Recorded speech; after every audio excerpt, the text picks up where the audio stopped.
పహల్గాం ఉగ్రదాడికి పాల్పడి తప్పిదం చేసిన వారికి ఘోర కుట్రలో భాగస్వాములైన వారికి కనీవిని ఎరుగని చావుదెబ్బ తప్పదని హెచ్చరించిన భారత ప్రధాని నరేంద్ర మోదీ ఆ దిశగా కీలక నిర్ణయాలు తీసుకోబోతున్నారా? దాయాది పీడని కొరద జులిపించనున్నారా? వేగంగా చోటు చేసుకుంటున్న పరిణామాలు ఈ అనుమానాలను రేకెత్తిస్తున్నాయి. అన్ని రాష్ట్రాల్లో యుద్ధ అప్రమత్తతకు కేంద్రం పిలుపునివ్వటం దీనికి బలాన్ని చేకూరుస్తుంది. గగనతల దాడుల గురించి హెచ్చరించే సైరన్ల వ్యవస్థ పనిచేసేలా చూడాలని, ఇతరాత్ర స్వీయ రక్షణపై ప్రజలకు అవగాహన కల్పించాలని కేంద్ర హోంశాఖ అన్ని రాష్ట్రాలను, కేంద్రపాలిత ప్రాంతాలను ఆదేశించింది.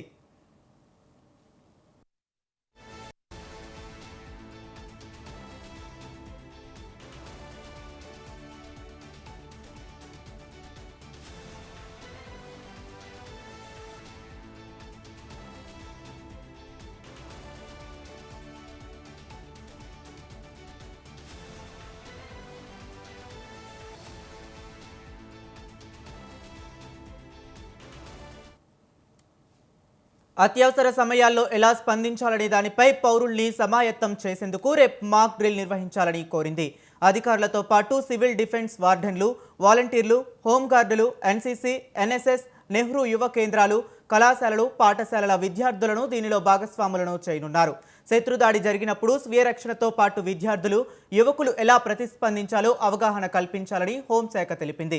వైమానిక దాడులు జరిగితే ఎలా వ్యవహరించాలి, ప్రజలు ఆందోళనకు గురికాకుండా వారిని ఎలాంటి సూచనలు చేయాలి, సైరన్ ఇచ్చి ఎలా అప్రమత్తం చేయాలనే అంశంపై మాక్ డ్రిల్ చేయాలని పేర్కొంది. కీలకమైన కర్మాగారాలు, ఇతర వ్యవస్థల్ని బయటకు కనిపించనివ్వకుండా చేయగలగటం, హుటాహుటిన ప్రజల్ని తరలించే మార్గాలను సిద్ధం చేయటంపై ప్రణాళికల్ని తాజాపరచాలని సూచనలు చేసింది. సంక్లిష్ట సరికొత్త సవాళ్లు ఎదురవుతున్న తరుణంలో పౌర రక్షణ సన్నద్ధత పూర్తి స్థాయిలో ఉంచాలని పేర్కొంది. బంకర్లు, కందకాలను శుభ్రపరచుకోవాలని తెలిపింది. పాకిస్తాన్ సైతం అణుబాంబు బూచి చూపుతూ మేకపోతు గాంభీర్యాన్ని ప్రదర్శిస్తుంది. క్షిపణి పరీక్షలలో కవ్వింపులకు పాల్పడుతుంది.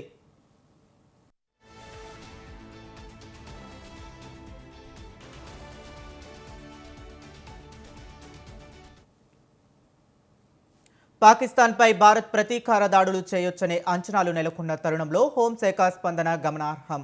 పాక్ ప్రతిదాడికి దిగితే ఏం చేయాలనే దానిపై ముందుగానే రాష్ట్రాలను సిద్ధం చేస్తున్నట్లు కనబడుతుంది.